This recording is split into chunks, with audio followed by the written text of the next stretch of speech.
রাজধানীর Demra বাওয়ানিয়া school and college পবিত্র ঈদে মিলাদুন নবী সাল্লাল্লাহু আলাইহি ওয়াসাল্লাম উপলক্ষে আলোচনা সভা ও দোয়া অনুষ্ঠিত হয়েছে।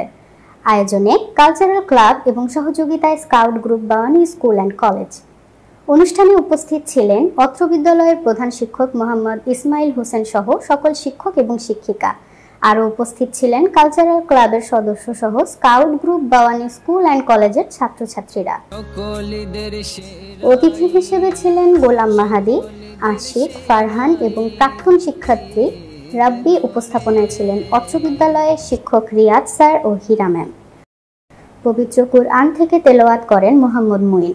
এরপর জাতীয় সঙ্গীতের মধ্য দিয়ে শুরু হয় আলোচনা সভা ও দোয়া অনুষ্ঠান।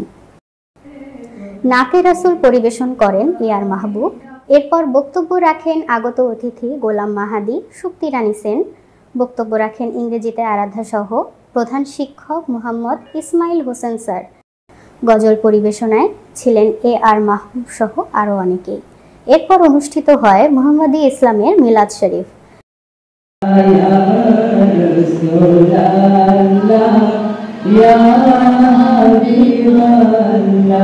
মিলাদ শরীফ পাঠ করেন আশিকে রাসূল মাহবুব এবং মুনাজাত করেন হাফেজ আব্দুর রউফ। এতক্ষণ এআর বিপ্লব চ্যানেলের সাথে থাকার জন্য ধন্যবাদ। নতুন নতুন তথ্য ও সংবাদ পেতে এআর বিপ্লবের ফেসবুক পেজ ও ইউটিউব চ্যানেলের সাথেই থাকুন।